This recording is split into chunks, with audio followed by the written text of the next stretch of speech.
Bonjour messieurs. Bonjour. On est quelques jours après un succès très précieux contre Saint-Jean-de-Luz. Pendant un jour en plus important de mobilisation autour du club, dans un contexte particulier, est-ce que c'était une victoire qu'il fallait savourer dimanche? Ouais, déjà c'est une victoire qui fait énormément plaisir, parce que la dernière à domicile elle remonte il y a fort longtemps, c'était contre Brouilly justement. Voilà, donc c'est une victoire qu'il fallait savourer et qu'on a bien savouré dimanche soir.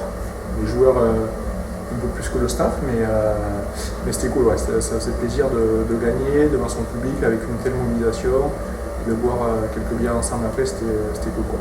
C'était bien. Vous avez partagé le moment aussi après le match avec les supporters et puis pour en profiter pleinement. Ouais, c'était plutôt cool et aussi à l'avant-match il y a eu beaucoup d'engouement quand on est passé devant la tribune, donc c'était vraiment bien et après on a pu profiter avec les amis, la famille et bien sûr les supporters à la Bodega. La question qui pouvait se poser, c'était l'aspect mental de l'appréhension de ce match dans le contexte tel qu'il était. D'abord, point de vue staff, vous avez le sentiment que les joueurs ont pleinement répondu présent dans les têtes sur ce match? Ouais, carrément, c'était l'inconnu. Parce que le jeudi matin, on se réunit pendant une réunion avec les membres du comité directeur là, pendant 1h30, donc on ne s'est pas entraîné jeudi matin. On s'est entraîné jeudi après-midi, c'était pas terrible. L'entraînement du vendredi n'était pas terrible non plus, donc ouais, on ne savait pas trop où on mettait les pieds, quoi. Donc c'est sûr que d'avoir gagné,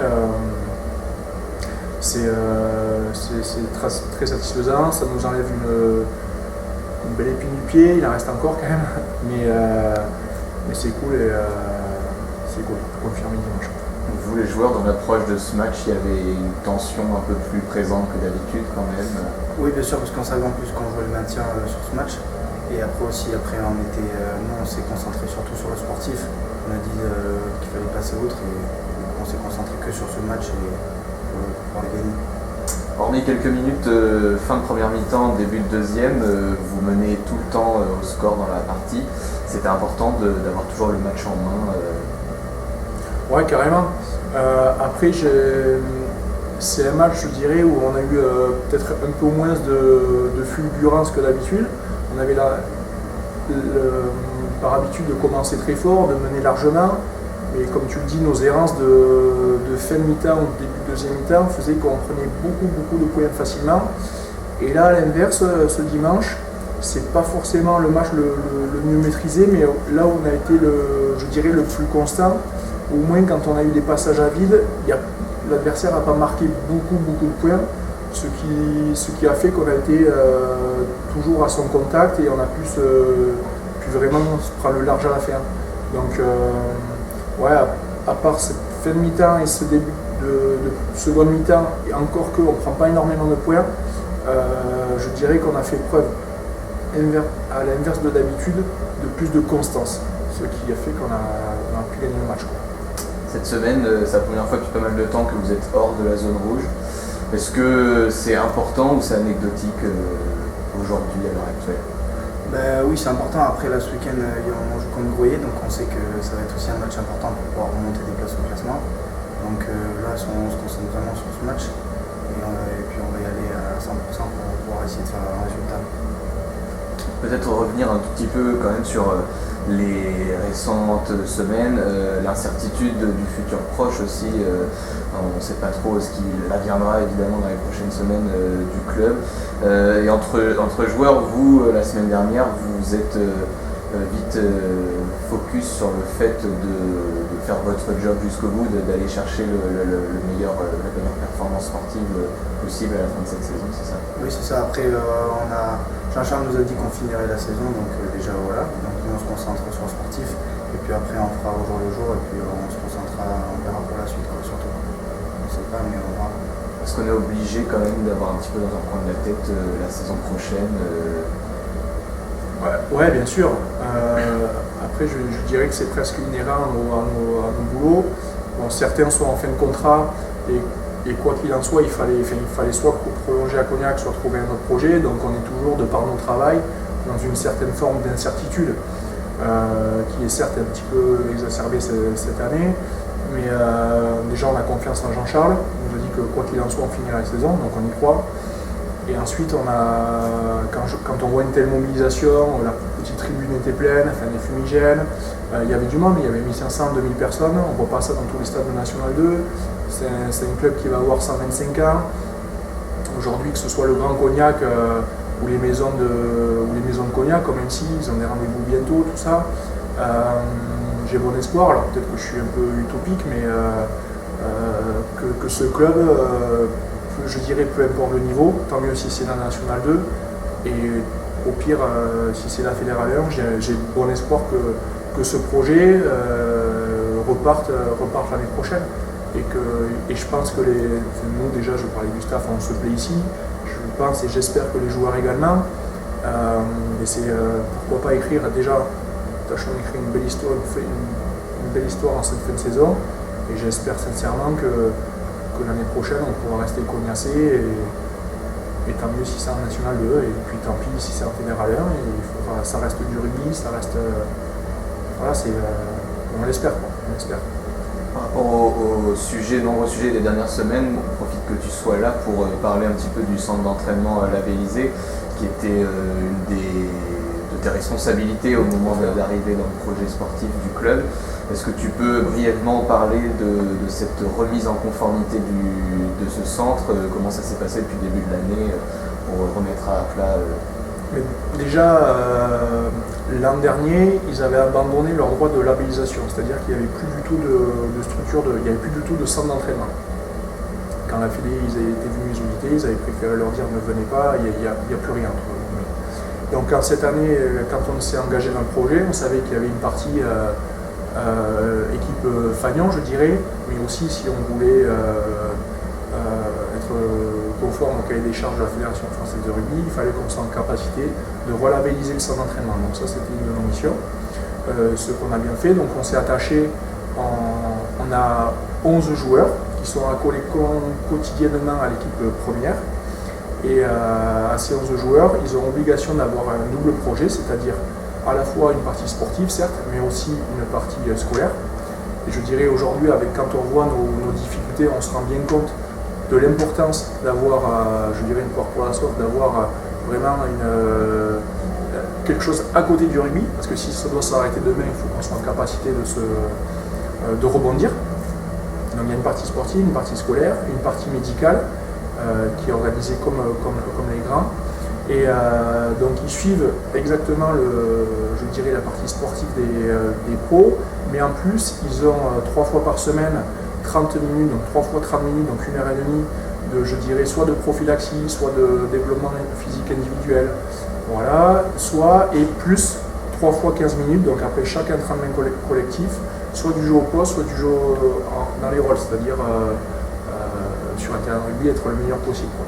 Donc ça, chaque stagiaire du centre d'entraînement, en plus de tout ce qui des réunions, des vidéos, des entretiens, des muscles, voilà, il y a 2h15 en plus qu'un équipier, je dirais, seulement entre guillemets premier, quoi. Plus tout ce qui est la scolarité qui va avec. Donc grosso modo, ils ont sur les grosses semaines, ils ont environ 14 heures d'entraînement. Donc ça, et on vient d'avoir aujourd'hui, le courrier c'était à 6h30 ce matin, on vient d'avoir le courrier officiel de la Fédération française de rugby qui nous labellise pour les 4 prochaines années. Et vous allez donc, dans les semaines qui viennent, a priori récupérer les 4 points qui étaient... Ouais, on espère. Je ne verrai pas pourquoi ils nous pénaliseraient de 4 points, alors que pour le coup, quand ils nous ont fait le compte rendu, au-delà de la labellisation, on est jugé sur tout ce qui est médical, sur le scolaire, sportif et tout ça. Tous les feux, enfin, clairement, tout était ouvert. On est une très jolie structure, comme peut l'être Niort, comme peut l'être Périgueux. Et d'après nos indiscrétions, la Fédé avait laissé entendre que si d'aventure nous étions de nouveau labellisés, on récupérait ces 4 points. Donc ça nous fera du bien un petit peu d'air au classement. Pour revenir à la semaine et au week-end qui vient, vous retrouvez Groyer. Alors paradoxalement, c'est une équipe qui a exactement le même bilan que vous pour l'instant, 7 victoires, 11 défaites, mais 2 fois moins de bonus et pourtant 4 points d'avance. pour résumer un peu la saison difficile que vous vivez sur tous les plans. Mais quoi qu'il en soit, j'imagine que c'est un match encore hyper important pour le maintien, puisqu'il y a ce petit peloton d'équipes qui ont du mal à se détacher de la zone rouge. Et comme le disait Ben, surtout on verra à la fin si on récupère les points ou non. Après bien sûr si on les récupère ça va nous faire du bien. Et bien sûr après on va surtout se concentrer sur ce week-end, ramener peut-être la victoire, on va essayer déjà. Et si on la ramène ça va nous faire du bien pour gagner des places. Bien sûr après si on récupère les points, on verra où on en sera surtout. C'est encore plus important dans cette lutte pour le maintien d'avoir à affronter justement ses concurrents directs. La semaine dernière Saint-Jean-de-Luz, Groyer, il y aura aussi Marmande dans le prochain bloc. Ouais, c'est presque des matchs à 8 points quoi. Entre le fait de gagner ou de perdre, ça fait clairement une différence. Donc il y aura ça à prendre en compte, jouer contre nos concurrents directs, mais il y aura aussi le fait qu'en fonction du tableau des uns et des autres, des oppositions des uns et des autres, il y en a peut-être qui auront à jouer des équipes qui peut-être n'auront plus rien à aller chercher, des places déjà figées. Donc ouais, c'est important, ces matchs comptent énormément et c'est sûr que de bien les négocier, ça nous ferait énormément de bien pour ce maintien. On est sur un mini-bloc de 2 semaines seulement, enfin 2 matchs en tout cas. C'était important, malgré la victoire la semaine dernière, de pas les tous relâcher cette semaine, puisque c'était un peu un sprint là, préparé Groyer. Et surtout qu'on est en vacances la semaine prochaine, donc celui-là il est vraiment important ce match, donc là on va pouvoir donner toute l'énergie qu'on a, et après on partira sur une semaine de vacances pour recevoir Rennes. Donc bien sûr que celui-là on va être là à 100% pour jouer ce match. Ça va être quoi les points de rendez-vous un peu de ce match face à Groyer, les forces on va aborder, donc cet après-midi on va voir la défense, on a déjà vu, on va voir comment ils attaquent cet après-midi, mais on a déjà vu comment ils défendaient. C'est une équipe fort au contact, ils ont vraiment des joueurs dominants. C'est une équipe qui a une belle conquête. Donc on a abordé la touche des mardis, on a abordé la mêlée aujourd'hui. C'est une belle conquête. Et à l'aller, il nous a fait, on s'en était sorti de très très peu parce qu'on était très mal engagé, on perdait 17-3. C'est une équipe qui chez elle a battu tous les gros, mis à part Rennes. Là, ils ont gagné 31-24 contre Salles, ils ont battu Niort. C'est une équipe qui, même dos au mur, s'est négocié les gros rendez-vous. Donc, il faudra qu'on soit en capacité de faire un match bien avec de la constance pour repartir de là-bas avec la victoire. Dernière question, point de vue de l'infirmerie, on a vu Maxime Villain sortir assez tôt dans le match dimanche. Une inquiétude au niveau de la cheville qu'en est-il? Est-ce qu'il y a eu des examens? Ouais, il y a eu des examens, il a passé l'IRM hier, ça a l'air d'aller, c'est pas si méchant que ça, il est un petit peu bouillé quand même, on va dire. Mais non, on espère le récupérer pour dimanche, donc il va plutôt passer une semaine au soir.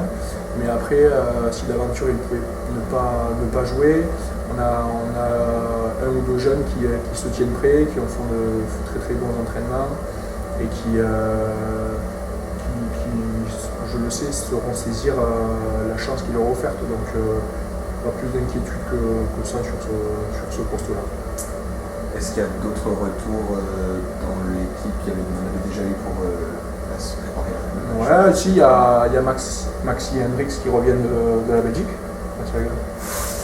Donc, il y a Max Hendrix qui revient de sa épopée internationale avec la Belgique. Voilà. Après, il y a Paul Beltran qui repostule. Est-ce qu'on le prendra avec nous ou est-ce qu'on le laissera à disposition des espoirs? Ça, c'est une question. Mais non, on a peu de blessés. Non, mis à part les blessés de longue durée que sont Elof, Charat, qui ont très certainement fini la saison. Mais après, pour le reste, on avait devant, on était 18 avant. Derrière aussi, on est nombreux. On peut faire des entraînements facilement en opposition. Donc c'est plutôt confort.